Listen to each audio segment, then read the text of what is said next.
Complete audio summary of Eragon by Christopher Paolini. The Inheritance Cycle Number 1. First published June 1, 2002. Warning: spoilers ahead. Read to you at Book Nook. The story begins with Eragon, a 15-year-old farm boy who lives in the isolated village of Carvajal, nestled in Palancar Valley at the base of the Spine, a range of foreboding mountains in the land of Alagizia. While hunting deep within the Spine, he stumbles upon an extraordinary find, a polished blue stone that emanates an aura of otherworldly significance. Thinking it might be valuable, Eragon takes it home, hoping it can be traded for meat to help his impoverished family survive the harsh winter. Eragon's family consists of his uncle Gero and cousin Roran, who have raised him since his mother, Selena, mysteriously abandoned him as a baby. Eragon knows nothing about his father and has always felt a quiet longing to understand his lineage. Eragon's attempts to trade the stone prove fruitless, as the local butcher, Sloan, reacts with hostility when he learns the object came from the Spine. Sloan's wife died in that dangerous region, and his prejudice against anything associated with it fuels his refusal to barter. Eragon is humiliated, but saved from further conflict by the intervention of Horst, a blacksmith and respected figure in Carvajal. Horst purchases the meat on Eragon's behalf, offering him work to pay off the debt. Despite the tension, Eragon's thoughts remain fixated on the blue stone, which seems too perfect and mysterious to be ordinary. The stone's true nature reveals itself when it unexpectedly hatches into a dragon. The dragon, a creature long thought extinct, bonds with Eragon, marking him as a dragon rider. The bond manifests physically as a silvery mark on his palm, known as the Gedway Ignatia, and emotionally through a telepathic connection that allows Eragon to communicate with the dragon. Overwhelmed by the magnitude of his discovery, Eragon hides the dragon in the forest near his home, visiting it frequently to feed and care for it as it rapidly grows.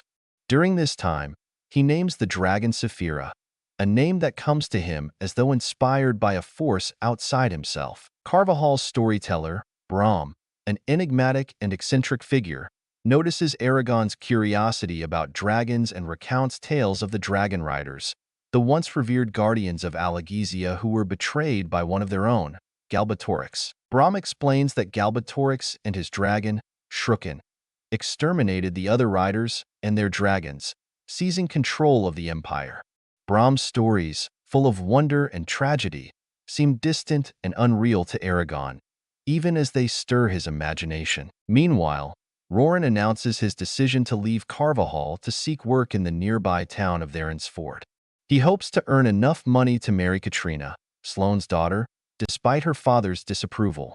Eragon is saddened by Roran's departure, but understands his cousin's determination. Alone with his uncle, Eragon tries to maintain a semblance of normalcy while secretly tending to Saphira. Trouble arrives in Carvajal in the form of two hooded figures known as the Arazak, mysterious and sinister beings who are searching for the blue stone.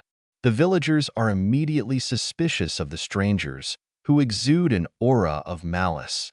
Eragon realizes with horror that they are hunting for the dragon egg he unknowingly carried home. He confides in Saphira, who reacts with primal fear and anger upon sensing the Arazak's presence.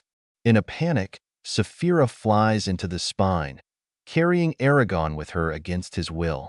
The harrowing flight leaves Eragon physically and emotionally shaken, but he eventually convinces Saphira to return. When they come back, Eragon finds his home in ruins. The Arazak have discovered his connection to the stone and left devastation in their wake. Gero is gravely injured, suffering burns and wounds from a brutal attack. Stricken with grief and guilt, Eragon brings his uncle to the village, where Horst and the healer, Gertrude, do their best to tend to Gero's injuries. Despite their efforts, Gero succumbs to his wounds, leaving Eragon devastated and alone. Fueled by a desire for vengeance, Eragon resolves to track down and confront the Arazak. He knows little about the world beyond Carvajal and is acutely aware of his inexperience and lack of resources. In his desperation, he turns to Brahm, suspecting that the old storyteller knows more than he has let on. Brahm's reaction confirms Eragon's suspicions. He not only recognizes the dragon, but also reveals a wealth of knowledge about the riders, dragons, and the Empire's dark history. Brahm agrees to accompany Eragon on his quest, offering his guidance and expertise. He insists, however, that Eragon must leave immediately, as the Arazak are sure to return. Brahm provides Eragon with basic supplies, including a sword named Zarok, which once belonged to a dragon rider. The blade's crimson color and intricate craftsmanship hint at its storied past, though Brahm is reluctant to reveal its full history. With Saphira hidden nearby, Eragon and Brahm set out on their journey. Eragon's resolve is tested as he leaves behind the only home he has ever known, venturing into a dangerous and uncertain world. Brahm begins training Eragon in the fundamentals of swordsmanship, survival, and the ancient language, which is the foundation of magic. Eragon struggles to adapt to the harsh realities of life on the road, but is driven by the memory of his uncle and the need to protect Saphira. As they travel, Eragon learns more about the oppressive nature of Galbatorix's rule and the resistance movement known as the Varden. Brahm cautions Eragon about the dangers ahead, emphasizing the importance of secrecy and caution. The bond between Eragon and Saphira deepens, providing him with strength and comfort as he begins to embrace his role as a dragon rider. However, the weight of his responsibility and the magnitude of his mission are never far from his mind. This marks the beginning of Eragon's transformation, as he transitions from a naive farm boy to a fledgling hero.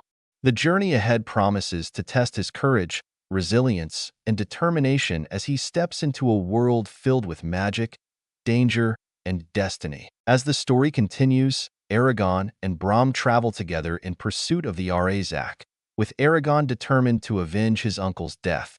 As they venture away from Carvajal, Brahm begins teaching Eragon about the skills he will need as a dragon rider.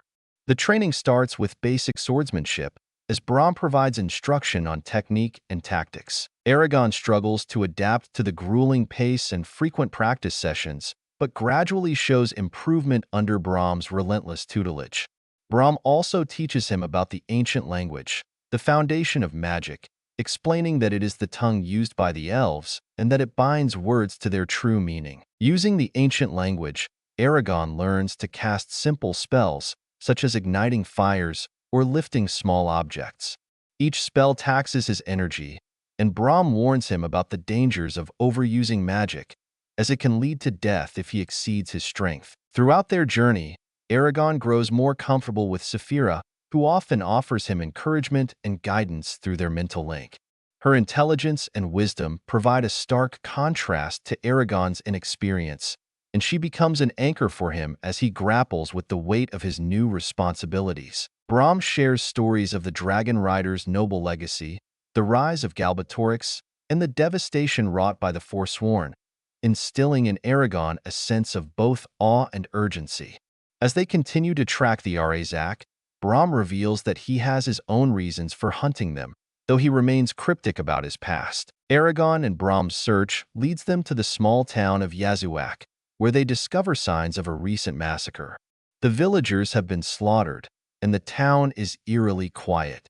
Among the ruins, they encounter a group of Urgals, brutish and horned creatures allied with Galbatorix. A fierce battle ensues, during which Eragon is forced to kill for the first time.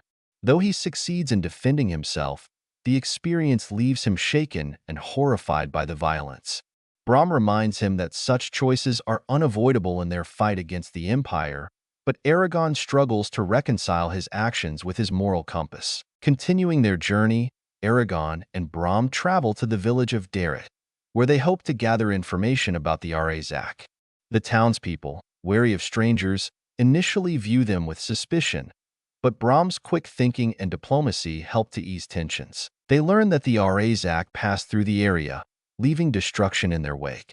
Eragon's frustration mounts as he realizes how elusive their quarry is, but Brahm emphasizes the importance of patience and persistence. As they travel further, Eragon's training progresses, and he begins to develop a deeper understanding of magic and its limitations. Brahm introduces him to the concept of true names, explaining that every person, place, and object has a unique name in the ancient language that embodies its essence. Knowing a true name grants immense power over that entity, but Brahm cautions Eragon against seeking such knowledge recklessly. Eragon also practices communicating with Saphira using their telepathic bond, honing their ability to coordinate in combat. The pair eventually reach the city of Tirm, a bustling port town. There, Brahm takes Eragon to meet his old friend Giad, a scholar and merchant who has access to valuable information. Giad, though genial and helpful, seems weighed down by unspoken troubles. In Tirm, they uncover a crucial clue about the Arazak. The creatures are vulnerable to a rare type of oil called seether oil, which burns on contact with flesh. This discovery provides them with a potential means to fight the Arazak, should they encounter them again. While in Tirm, Eragon and Brahm also learn about the escalating unrest across Alagasia. Rumors of the Varden's resistance and Galbatorix's oppressive measures grow more frequent, painting a picture of a kingdom teetering on the edge of chaos. Eragon listens to these stories with a mixture of hope and trepidation, wondering what role he might play in the struggle against the Empire. Giad shares his own views on the Varden, describing them as a beacon of hope for those who wish to resist Galbatorix's tyranny. During their time in Tirm, Eragon has an unsettling encounter with Angela, a mysterious herbalist, and her companion, a wercat named Salembum. Angela offers Eragon a cryptic prophecy about his future, warning him of great trials and choices that will shape his destiny. Salembum also gives Eragon a peculiar piece of advice: to seek a weapon under the roots of the Manoa tree and to look for the Vault of Souls when all seems lost. Though Eragon does not fully understand the significance of these words, they linger in his mind as they prepare to leave Tirm. As they resume their journey, Brahm begins to open up about his past, sharing fragments of his experiences with the Dragon Riders and his role in the resistance against Galbatorix. He reveals that he once had a dragon named Saphira, who was killed during the fall of the Riders. This revelation deepens Eragon's respect for Brahm, as he realizes the depth of the old man's pain and determination. Their pursuit of the Arazak finally leads them to the city of Drasleona, a stronghold of the Empire known for its devotion to Helgrind, a towering, sinister mountain revered as a place of dark worship. Drasleona's oppressive atmosphere and the presence of Galbatorix's soldiers put Eragon and Brahm on high alert. While scouting the area, they confirm that the Arazak are using the city as a base of operations. However, their attempts to infiltrate the city and confront the Arazak end in disaster when they are ambushed and forced to flee. During their escape, Brahm is mortally wounded while protecting Eragon. The old storyteller sacrifices himself to save the young rider, leaving Eragon devastated by the loss of his mentor and friend. Before he dies, Brahm reveals one final secret. He was once a dragon rider and part of the group that resisted Galbatorix. He gives Eragon his blessing, urging him to continue the fight and to seek out the Varden.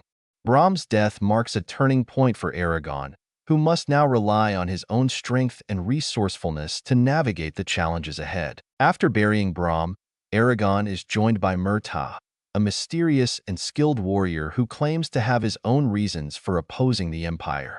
Though initially wary of each other, Eragon and Murtagh form a tentative alliance, united by their shared goal of reaching the Varden. Murtagh's knowledge of Alagasia and his combat skills prove invaluable as they continue their journey. As Eragon grapples with the weight of his losses, he finds solace in his bond with Saphira, who offers him unwavering support and guidance.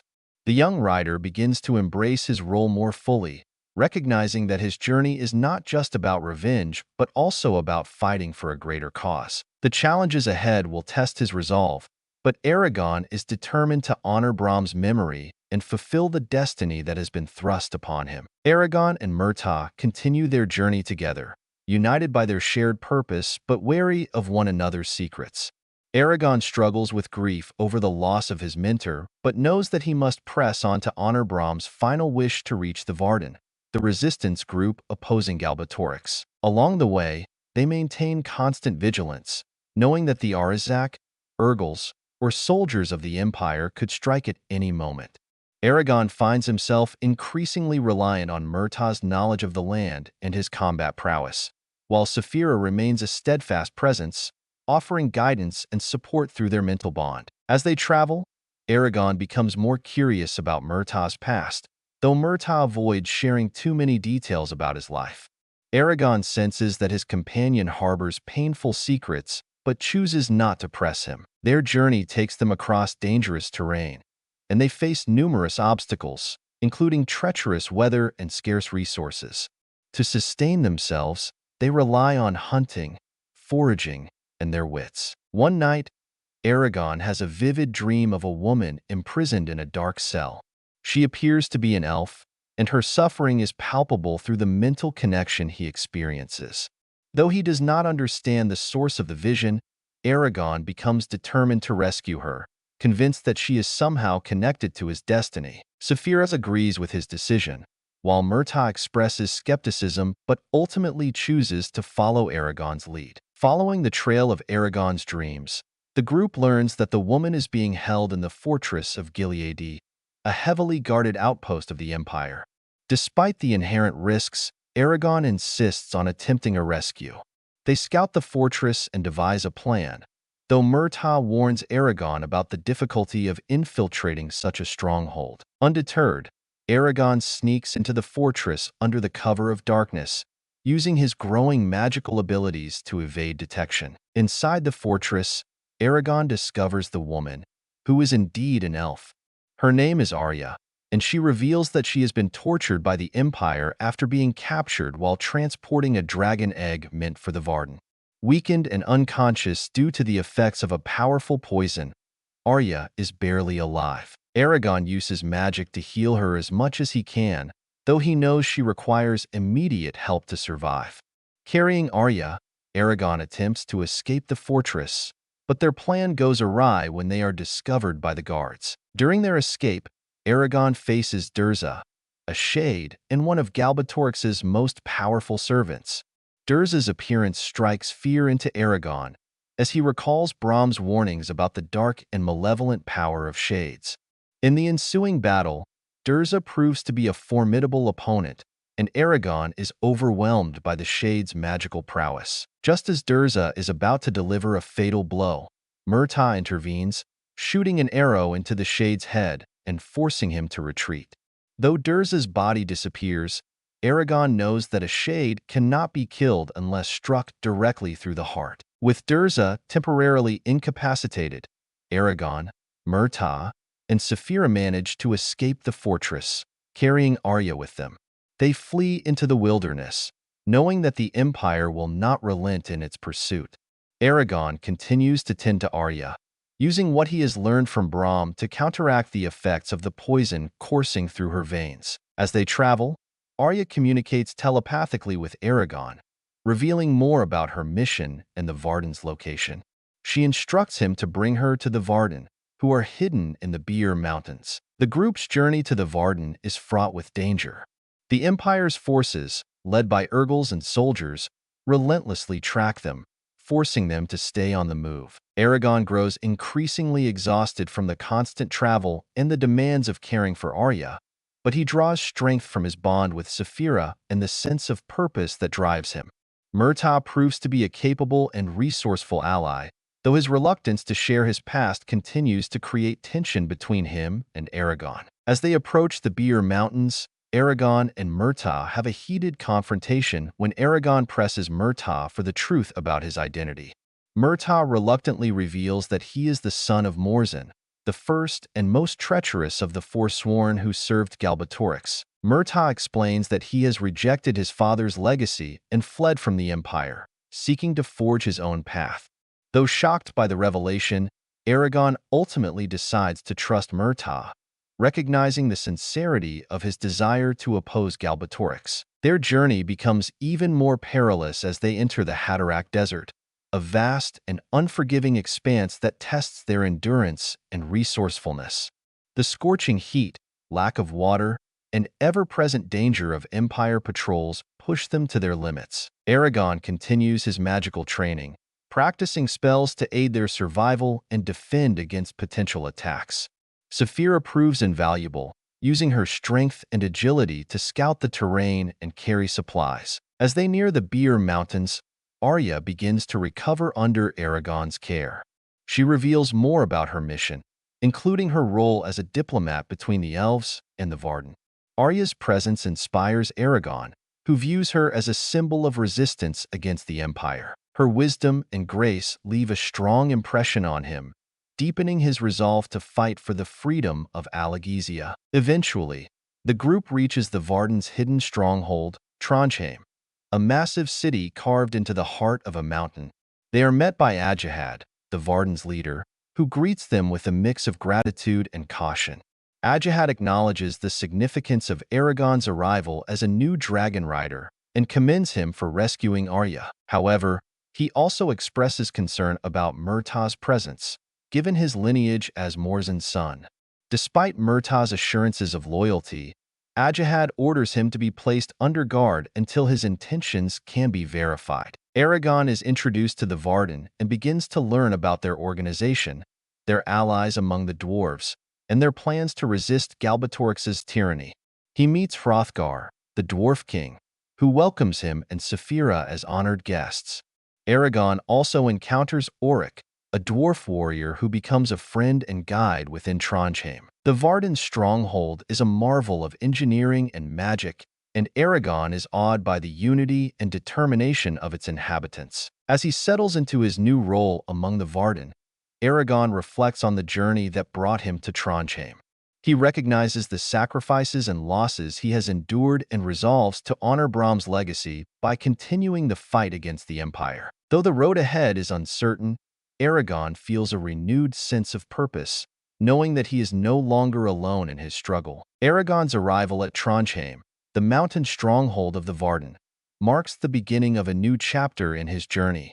The massive city, carved entirely from stone within Farthendur, the hollowed-out mountain at the heart of the Beer Range, astounds Eragon with its beauty and scale. The city's soaring halls and intricate carvings, lit by glowing crystals, serve as a testament to the alliance between the Varden and the dwarves who built the stronghold. Eragon is welcomed as a hero, his bond with Saphira seen as a sign of hope for the rebellion against Galbatorix. Eragon meets Ajahad, the Varden's authoritative leader, who expresses both gratitude and caution. Ajahad praises Eragon for rescuing Arya and bringing her safely to Trondheim, recognizing the young rider's potential to turn the tide of the war. However, Ajahad also addresses the concerns surrounding Murtaugh, whose lineage as the son of Morzen, the first and most infamous of the Forsworn, creates suspicion. Despite Murtaugh's declaration that he has rejected his father's legacy, Ajahad insists on keeping him under close watch, ordering that Murtaugh remain confined until his loyalty is proven. Eragon vouches for Murtaugh, but Ajahad's decision remains firm. Arya, still recovering from the effects of her imprisonment and the poison she endured, becomes an integral figure in the Varden's leadership. She shares vital intelligence about the Empire's movements and strengthens the bond between the Varden and the elves. Her presence inspires awe and respect among the Varden, and Eragon, too, is drawn to her. While he admires Arya's wisdom, grace, and strength, he is also acutely aware of the vast differences between them, particularly her long lifespan as an elf and his relative inexperience. Eragon begins intensive training under the guidance of the Varden and their allies. Ajahad assigns him to learn swordsmanship from skilled warriors, while Arya and other magic users help him refine his understanding of magic and the ancient language. Eragon's training is rigorous, designed to prepare him for the challenges he will face as a rider. Saphira, too, continues to grow stronger and more confident, her bond with Eragon deepening as they face these new trials together. During his time with the Varden, Eragon forms a friendship with Auric, a dwarf warrior and nephew of King Hrothgar. Auric serves as both a guide and mentor, introducing Eragon to the customs and traditions of the dwarves. Through Auric, Eragon gains a deeper appreciation for the alliance between the Varden and the dwarves, as well as the complexities of maintaining unity among such diverse groups. King Hrothgar himself welcomes Eragon, expressing hope that the return of the dragon riders will bring balance and justice to Alagaezia. As Eragon settles into life with the Varden, the looming threat of the Empire grows more urgent. Reports of Urgal movements and Galbatorix's plans to crush the rebellion reach Trondheim, creating a sense of impending danger. Eragon realizes that his role as a rider is not merely symbolic. He is expected to fight and lead in the battles to come. Though he is determined to rise to the occasion, he grapples with self-doubt and the weight of expectations placed upon him. The tension escalates when it is revealed that a large army of Urgals, under the command of Galbatorix, is marching toward Farthendur. The Varden and their allies prepare for a massive confrontation, fortifying their defenses and rallying their forces. Ajahad, Arya, and Hrothgar take charge of the preparations, coordinating strategies to counter the imminent attack. Eragon, though still inexperienced, is given a crucial role in the defense, tasked with using his skills as a rider to support the Varden's forces. As the battle approaches, Eragon has a fateful encounter with Celebrimbor, the werewolf he met in Tyrm. Celebrimbor reiterates his cryptic advice, reminding Eragon to seek the Vault of Souls and the weapon beneath the Manoa tree when the time is right. Though Eragon does not fully understand the significance of these words, they linger in his mind, adding to the sense of destiny that surrounds his journey. The Battle of Farthendur begins with the Urgal army launching a ferocious assault on Trondheim. The Varden and their allies fight valiantly, their defenses bolstered by the strength of the dwarves and the strategic leadership of Ajahad. Eragon and Saphira take to the skies, using their aerial advantage to strike at key targets and disrupt the enemy's formations. The young rider faces his first true test in large-scale combat, relying on his training and Saphira's instincts to survive the chaos of the battlefield. As the battle between the Varden and the Urgal army reaches its peak within the vast cavern of Farthendur, the Varden and their allies struggle to repel the relentless waves of Urgals. The air is filled with the deafening roar of combat, the clash of weapons, and the cries of the wounded. The stakes are immense, as the outcome of the battle will determine whether the Varden can continue their resistance against Galbatorix or face annihilation. Eragon and Saphira are pivotal figures in the defense. Using their combined strength, they launch devastating aerial attacks, with Saphira diving into the thick of the fighting to scatter Urgal formations and protect the Varden's forces. Eragon casts spells to bolster the defenders and strike down enemies, but the sheer scale of the battle and the ferocity of the Urgals push him to his limits. Despite his growing abilities, Eragon begins to feel the strain of constant combat, both physically and mentally. Amid the chaos, Eragon realizes that the Urgals are being directed with unnatural precision and coordination. He learns that Durza, the shade who serves Galbatorix, is commanding the Urgals and using his dark magic to strengthen and control them. Understanding that Durza's influence is the key to the Urgal's strength, Eragon resolves to confront the Shade and end his hold over the enemy forces. Eragon and Saphira fight their way through the battlefield, seeking the source of the Urgal's command. They eventually locate Durza atop one of the high levels within Trondheim, where he oversees the battle with an air of confidence and malevolence. Eragon and Saphira ascend to confront him, knowing that their success or failure could determine the fate of the Varden. When Eragon finally faces Durza, he is immediately struck by the Shade's overwhelming presence. Durza, with his crimson hair, maroon eyes, and an aura of dark power, exudes menace and control.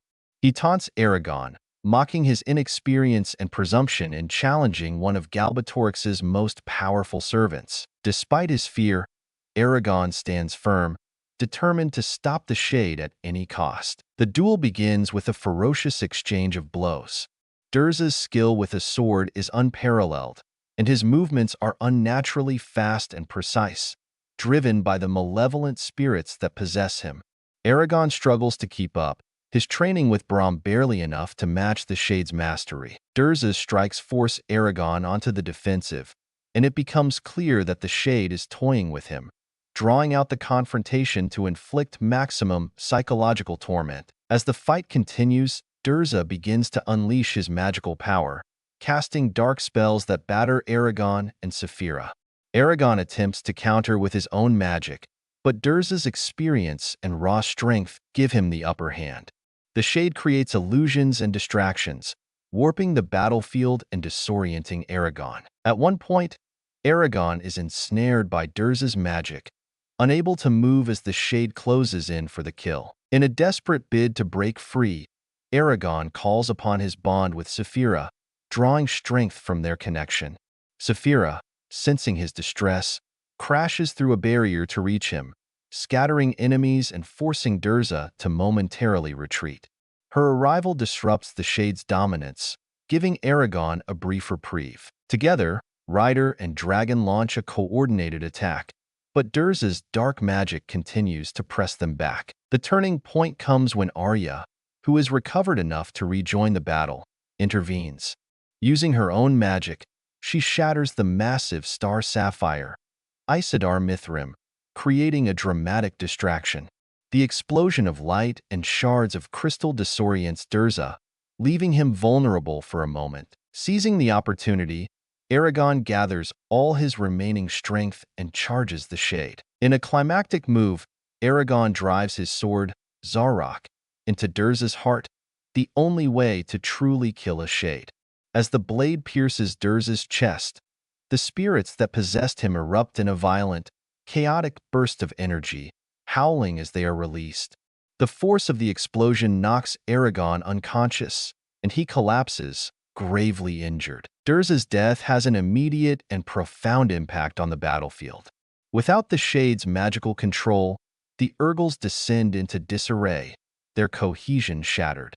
The Varden and their allies seize the opportunity to counterattack, driving the Urgals into retreat and securing victory in the battle. However, the toll is heavy, with many lives lost and the stronghold of Trondheim left damaged. Eragon awakens later, weakened and scarred from his duel with Durza.